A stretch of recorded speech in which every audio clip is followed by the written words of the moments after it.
It will make him put on weight, that he accumulates fats inside the arteries, that he is losing to, I am at this moment of my life.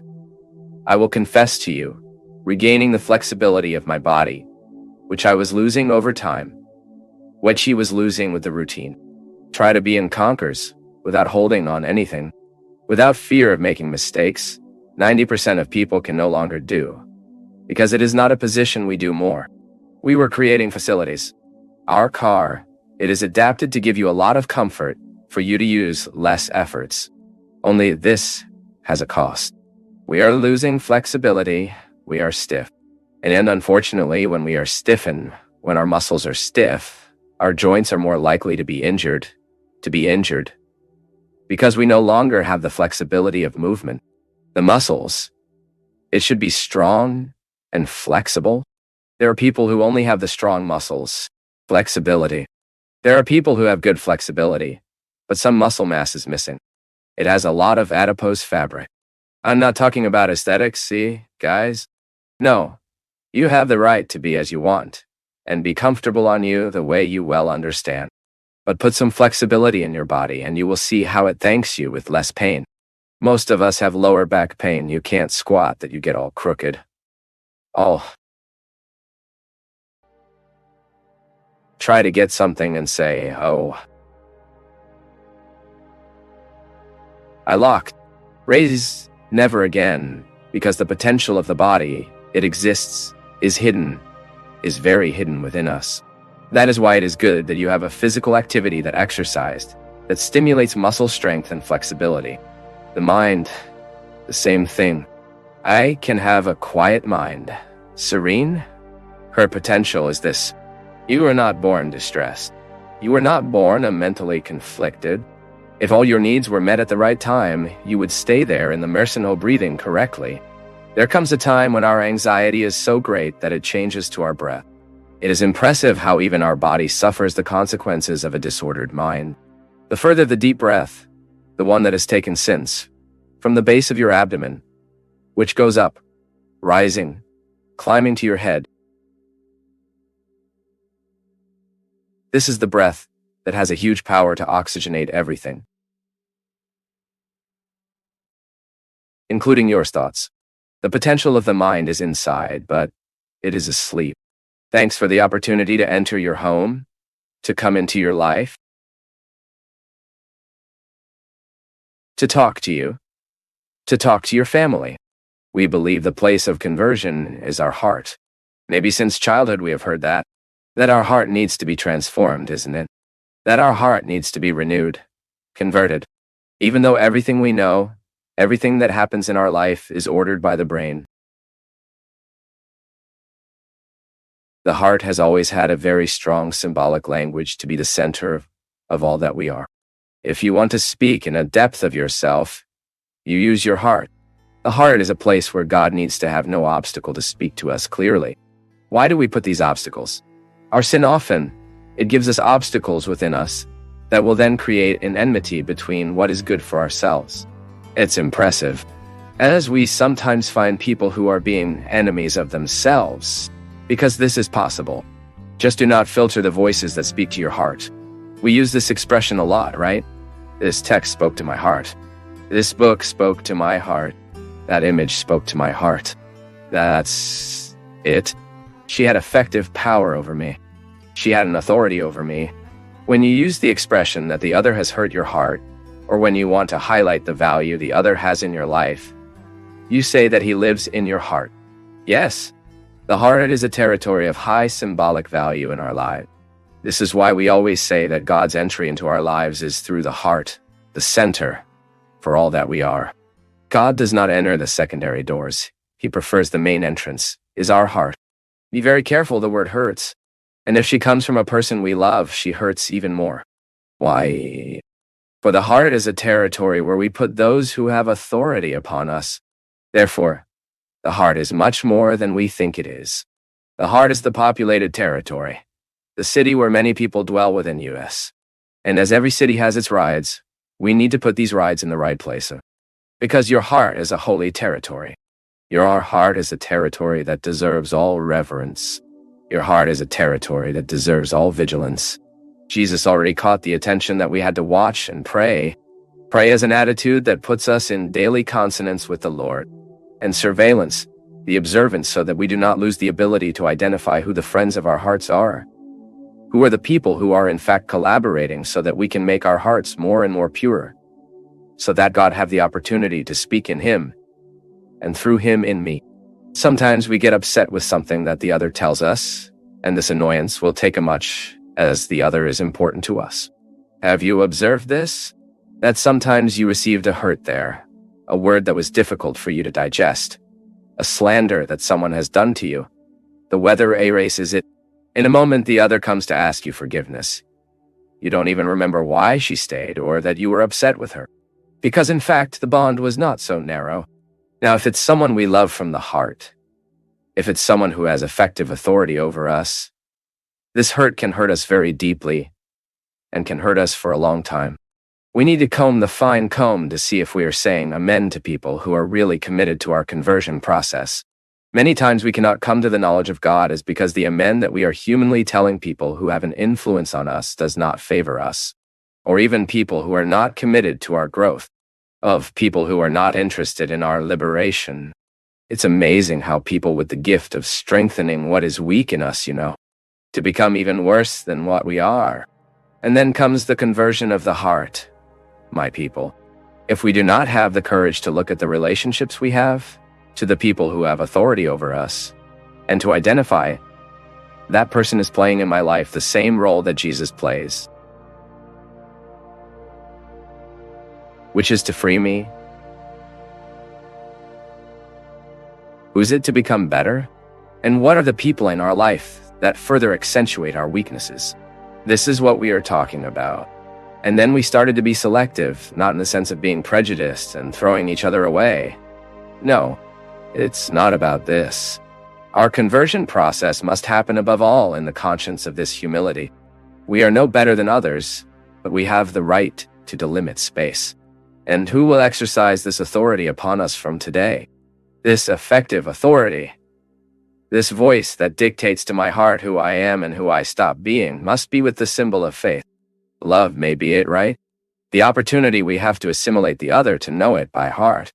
Just as a mother looks all the time to her son who brought into the world, we know that in the first few weeks, the mother cannot look at anything but to the newborn she has in her arms.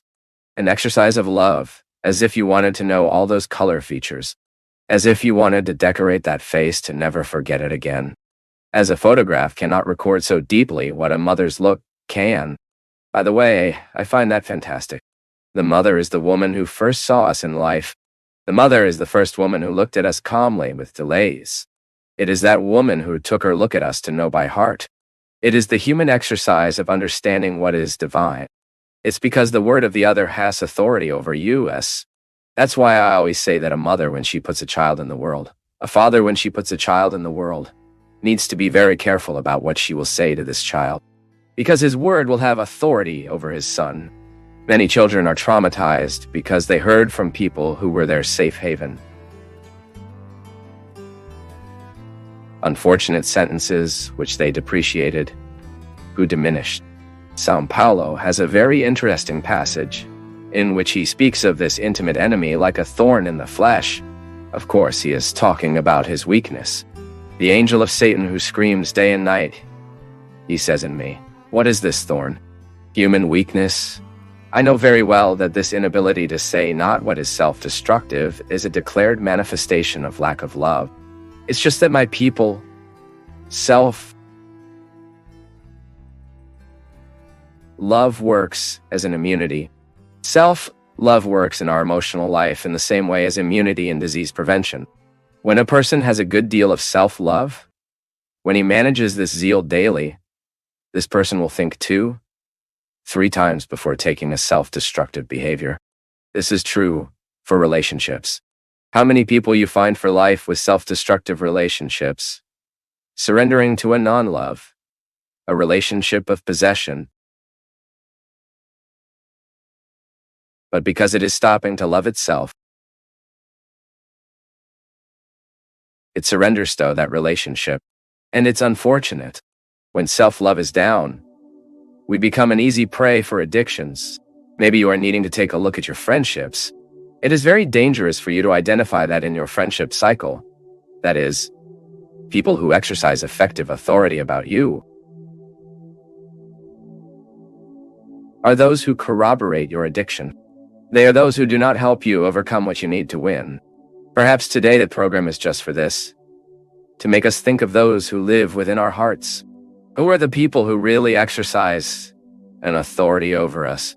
And from this reflection, my people, we are able to think about our process of conversion with a lot of cross, with a lot of realism. Because if we identify that our heart is housing enemies, people who are not at all interested in our personal growth, it is also a gesture of conversion to put these people in due place. Because anyone who wants to have a pure heart will have to have the courage to mess with the impurities that we so often lodge within us. First thing, strengthen yourself. You need to have a strengthened will, a safe path for you to interpret whether you are being a Christian or not, whether you are living the essence of Christian spirituality. Is you wondering how I love myself? Ready. I know we have a lot of writings. You have the Bible, that is an extensive book. Many rules, by the way. Many Old Testament rules that have been reinterpreted by Jesus, and who is unfortunately sometimes where we find Christians these days wanting to resurrect the laws of the Old Testament that Jesus somehow has already surpassed. Of course, intended, wanting somehow to find in Holy Scripture a foundation for their hatred, for their intolerances. Is there? In fact, Father Leo, wise Father Leo, said that a lot. In the Bible, you find texts that justify until the murder. If you want to murder someone and say you were in the Bible, it's there. You find such texts for it. So we often get lost without a clear understanding. What does it mean today if I want to tell the world that I am a Christian? You will have to love. You will have to love God above all things. What are these things? All. There is no exception. Your home, your money, your family, and be responsible. Then I will say why it is responsible. I know a lot of people irresponsibly, in the name of a mission, dropped the family to the background and went to live the things of the church. This happens a lot. It is another dimension. It is not dropping the responsibility of taking care of the family and getting more stuck there inside the church than taking care of home things. It's not that. It is here that the thing happens. Loving God above the job we have, the success we do, the career we built. But it seems very theoretical and difficult. No, it is not. You can value your career, for example, the success you make putting God above all this. Just understand that all that you have achieved was not only your merits. Who gave you this capacity? You developed the capabilities, but who gave you the origin? Received from your parents? Who gave to your parents? And then you arrive in an eternal search in this God that sustains us in everything. Yes, loving God on all things means you firm within you the awareness that everything you make of the wonderful, impeccable, from the human point of view, that moment when your humanity was absolutely free of everything that is petty in you. This is God's gift, Ian. This is God fully manifested in us. So the person who sings wonderfully well, he sings knowing that that corner, that ability to sing, although it has been developed through classes and efforts, is a divine gift that it carries. This puts us in humility, simplicity, even in life with people. Who has this conscience is hardly covered by arrogance, because he knows that all the greatness he could achieve as a person has his root, his origin in God. It is God who supports me. It is God who gives me the gifts. So I love God above all things, conscious that so far as St. Augustine said, he spoke it in a beautiful, simple, and sophisticated way at the same time. When the human heart feels capable of recognizing the error he made, he is already under the influx of divine grace. Even to recognize that you have made a mistake God has to have given an initial movement. I am not able to recognize my mistake for myself. I don't recognize my mistake. Why? My pride commands me. I have difficulty recognizing. I'm fragile. So when I am able to recognize that I was wrong, recognizing that I made a mistake is because the divinity that dwells me is commanding me. So God is above all things. I'm aware that all that my intelligence provides me is only possible because God has given me intelligence. So you put God before all situation. It's not that you are a puppet he commands. No, you have free will. You would have free will to decide whether you will develop your abilities or not. This week I thought a lot about it, even made a post here on Instagram. I reflected on the potential that exists in my body, the potential that I can develop or not. Observe a child. The child is naturally lace. The child has no difficulty with the joints unless she has a disease. If she is healthy, she has skills. She has ease of movements. But as we live, if we do not stimulate the potential of the body, this potential is asleep. I can often have a conduct where I don't have time for body care. My lack of care for the body.